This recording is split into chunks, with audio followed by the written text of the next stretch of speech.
Hello, and thank you for being here. My name is Isabel Krull, and for my project, I researched how the ballet community and the sociological relationship between a dance instructor and their student impacts the student as an individual.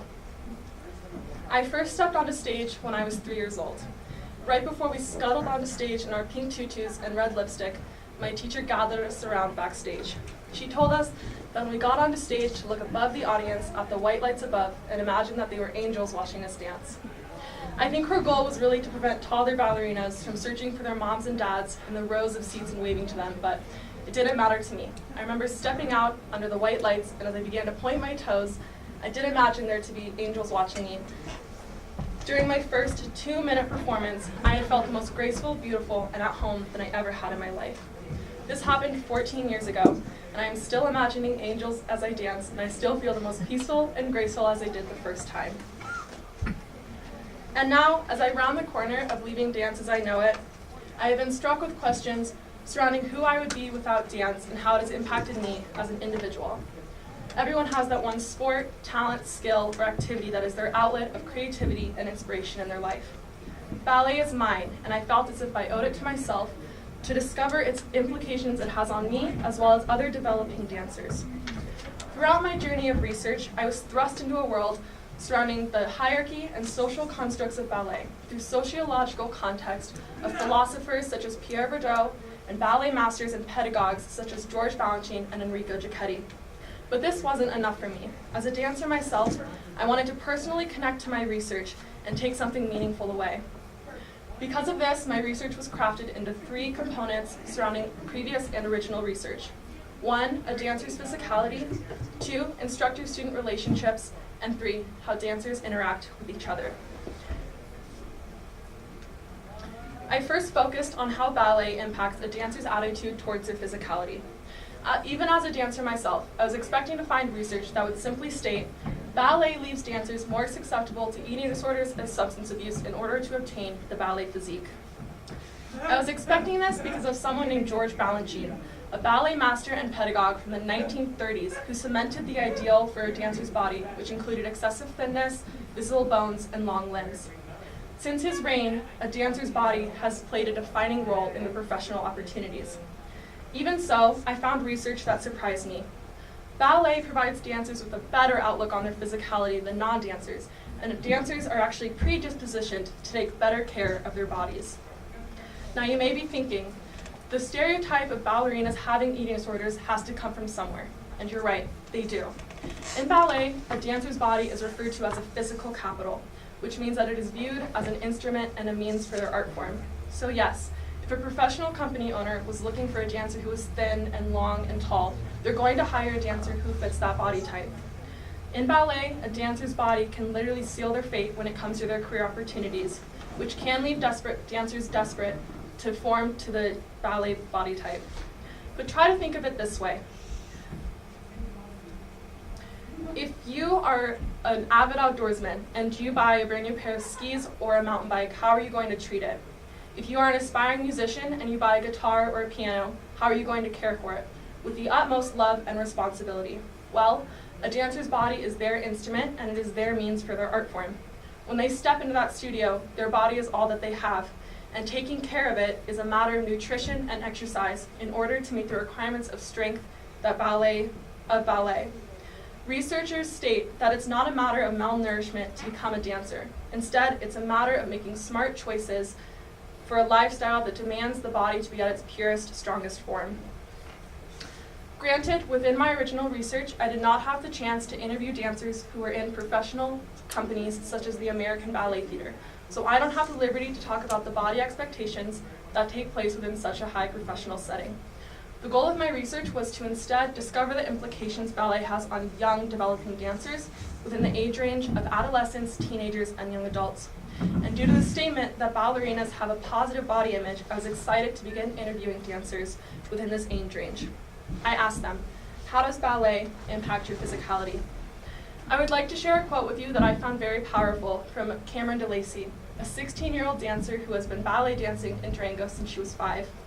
When asked about her personal body image, she shared, "In middle school, I thought that because I was a dancer, I had to be skinny, and a part of my self-esteem was based around asking myself, am I skinny? Do I weigh less than other girls?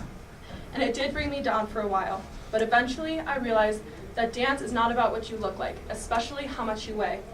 I realized that I can be so much more proud of the things I can do because of dance, whether or not I'm skinnier or prettier than other girls, because those things I can't control.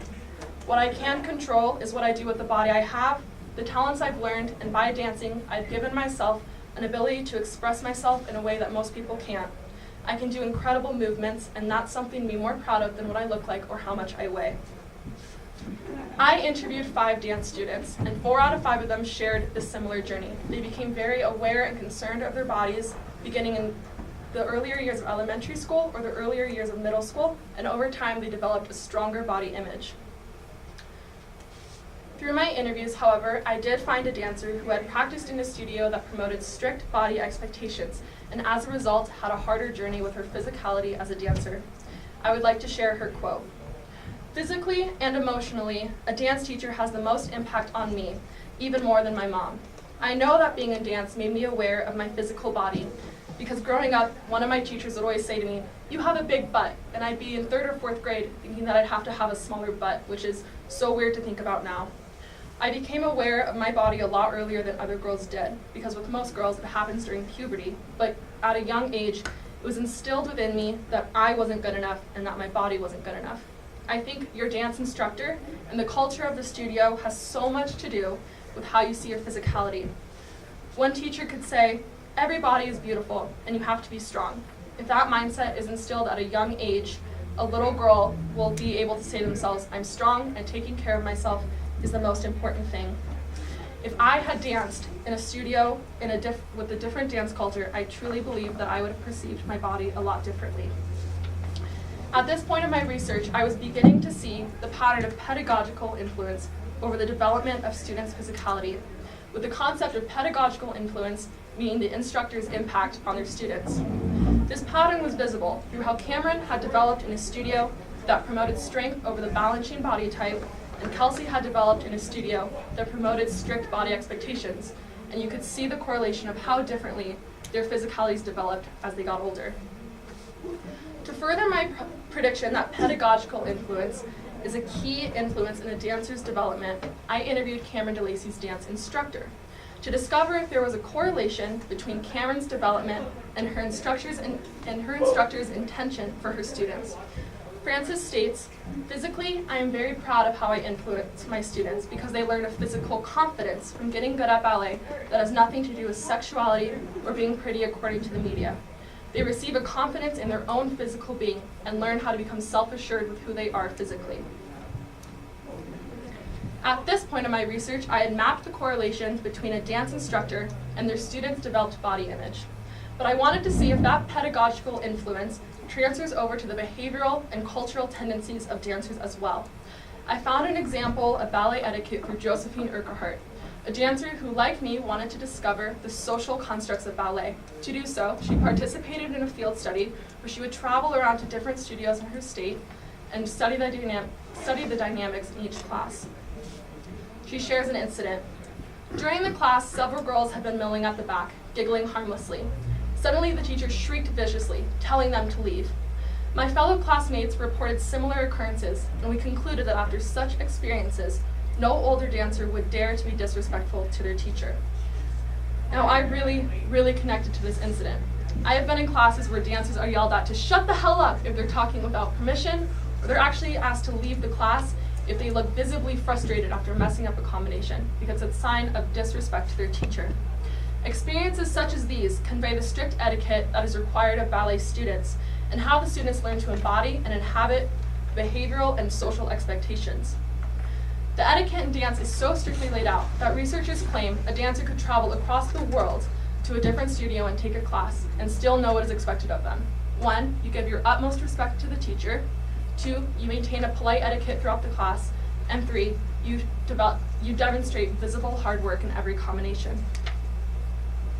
The fact that dancers know the worldwide etiquette of dance and the pattern of ballet instructors impacting a dancer's physicality is because of something called institutional habitus.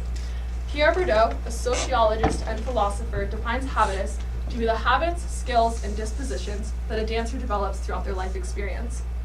And the word habitus can also be put into the institutional context. And so when I say institution, I mean the studio environment and the relationships that are cultivated within. The way a dancer's physicality and behavior is developed is a direct result of institutional habitus. The way the teacher presents body and behavioral expectations correlates to the dancer's development in a very visible way. It is the key and defining factor. I was then interested if a positive or negative studio environment would impact the way dancers interact with each other. Now, I admit, ballet culture is often viewed as being competitive, jealous, and frankly, catty. But I wondered if the stereotype was similar to the one surrounding a dancer's physicality, subject to change depending on the pedagogical influence and the institutional environment a dancer develops in.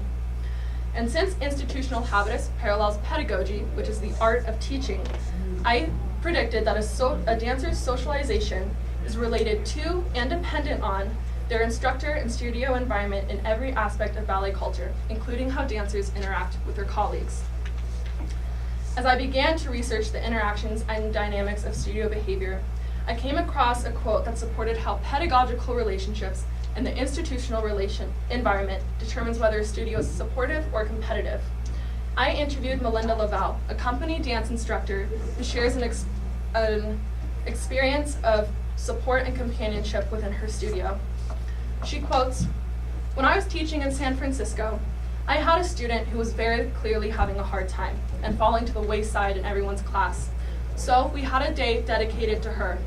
Everyone formed a huge circle around her and verbalized what they liked about her movement, and then we did group exercises that built us together as a team. Since that moment on, she was fine. She had felt empowered and she had felt seen." Melinda's quote demonstrates how much of an impact and power an instructor has over their class. From her decision to dedicate an entire day to her student, she established a familial setting within her studio, which would be instilled within each of her students. To further this research, I also asked an 18-year-old dancer how social status was defined within her studio in Seattle.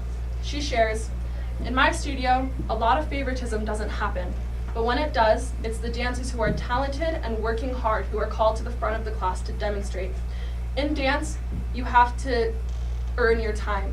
Teachers notice aspiration, hard work, and your attitude. They know exactly what's going on with you at all times, and they're supportive of you. That's really the goal of them being there." Silverman describes her studio to be one of great support, but also one that requires hard work and responsibility. Through the institutional environment and pedagogical relationships dancers are exposed to, they learn to embody discipline, respect, and maturity, but are taken care of in a safe environment as they do. However, this environment can quickly become one of competition and jealousy if an instructor creates a studio setting that values these negative qualities.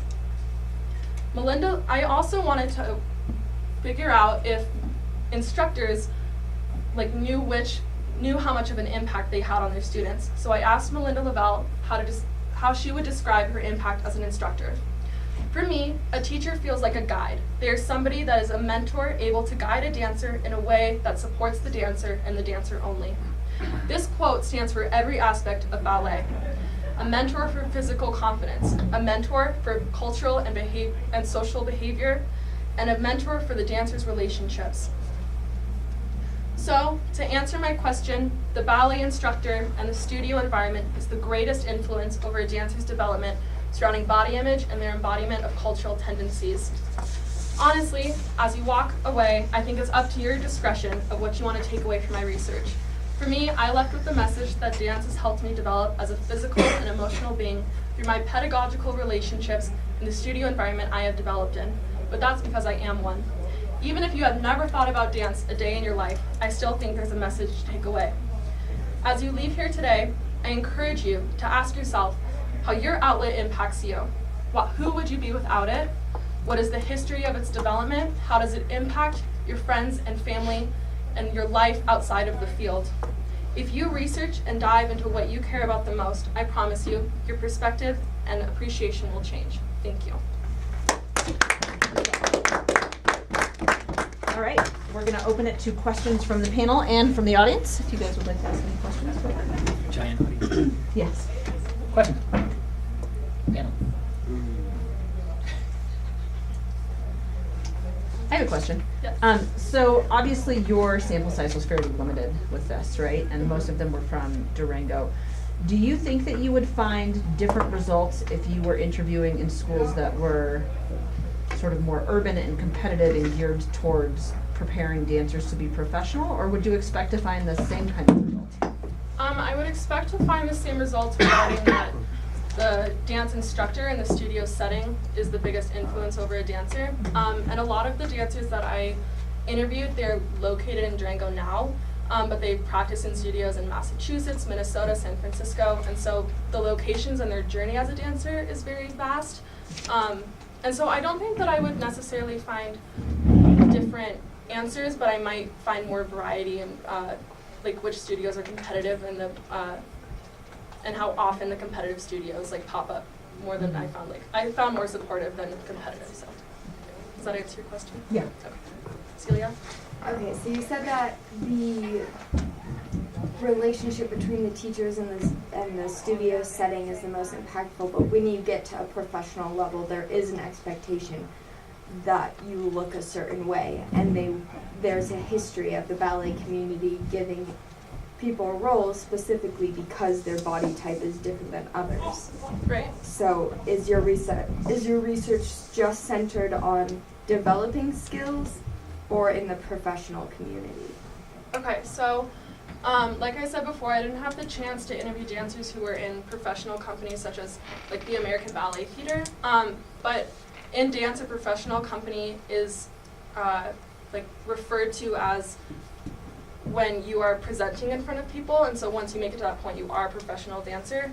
And a lot of the people that I interviewed, they didn't go into their companies with that body expectation, but the role, so like in dance, there are different categories of which you'll be placed within your company. So a principal dancer is different from a corps de ballet, which is more of like a troupe. So if a dancer doesn't have like the balancing body type, they're most likely going to be put into a troupe, which is like when dancers dance together, and then the principal dancer is the soloist. And so it's likely that the soloist will get the role if they fit that body type, but it doesn't, things are changing a lot in the dance world. And this dancer, Misty Copeland, she actually is in the American Ballet Theater, and she's kind of changing the dance world right now because she doesn't fit the body expectations of dance. And so I focused in my research, yes, about how it impacts developing young dancers, but I think that a lot of things are changing, and I do think that my research would still be the same of how it's the studio setting that gives like that physical confidence and impacts that. Kyle? So your conclusion that the dance teacher's expectations is kind of the driving force. Do you think that is unique to dance, or do you think that can be generalized to other activities beyond? I mean, like if you're on a soccer team and your coach says, okay, we're going to go out there and we're going to try our best, but winning isn't the most important thing, like that's going to change the culture from a coach who is like win, win, win. So I think the competitive aspect is definitely changeable. But I think ballet it's such a unique art form, and it's such a unique community that there are going to be differences from anything else. And I got a lot of questions during my research of like, isn't that how it is in every sport? And it's not, because the social and behavioral expectations of a dance class it goes back for centuries of when it's developed, and ballet is an art that has been kept traditional since those, and it hasn't evolved as even like as another form of dance or any other sports. And so I think it is a very unique culture, but like in anything, I think like your mentor and your coach is going to have an impact over you as an individual. It's just to the extent of what you think it varies? Yeah. Okay. What new questions do you have? My new questions, for me personally, since I got into the dance major next year, is kind of like how is their studio setting going to vary from the one that I've been dancing in since I was 3 years old? And so it was interesting for me to research this and kind of realize like do I listen to the way my instructor presents a classroom setting, or does a dancer have to almost develop their own kind of I know that the body expectations in dance are real, but I need to work on being strong versus conforming to this body type. So I think questions for me is, how does it change, and what am I going to find as I develop on throughout my dance life? Izzy? So my question's kind of similar to what you're just going into, and it was just again, you've come from this super supportive small town really not competitive dance studio, and now that you're going to this collegiate level with girls who are trying to get to this professional level and they want to major in dance, and I guess it's I want you to answer what are you going to take from what you've learned to incorporate it in the collegiate level to still be a confident dancer and confident in your body, even though you might not be in this supportive dance room. Well, that's a good one. Let me think about it. I think that from what I saw from my research is that from the basis of everyone's answers of what their instructor, how their instructor impacts them, was that it is coming from a place of support. And so I think that it's almost, as the dancer develops, it's almost their duty to kind of advocate for themselves when it comes to the dance behavioral and social expectations, because it's really easy to kind of say to yourself, that's my dance teacher and I can never disrespect her, so when she said that really mean thing about my body in class, I don't have the liberty to go and talk to her and say, hey, that made me uncomfortable. And I've been in those situations before, and so I think through this research and as my experience as a dancer going forwards is just a dancer has to develop the emotional confidence to also be very open with their teachers, because the teachers are there to support you, like a teacher is anywhere. Mm-hmm. And so I think just to advocate for yourself when you get into these situations of body expectations. Cool. Celia? Do you think that the expectations when you go to college and in your studio and within your peers will be different from what Miss Francis has given you? Well, I actually went to Fort Collins and auditioned, and the dancers' body types weren't anything I wasn't one standing out. It was a collection of different body types, and so I think it just depends on the studio that you're going into. I'm not following a professional career, so I won't ever understand what it's like to be turned down a role for having a different body type, but I don't know, moving forward in college, I think that there might be a little bit of competitiveness, but it's also the teacher's job to create that familial setting within the studio and to make one of support rather than competition. Great, that's all the time we have for questions. Okay. Thank you, Isabel. We're going to ask you to step outside for just a moment, please. That was awesome.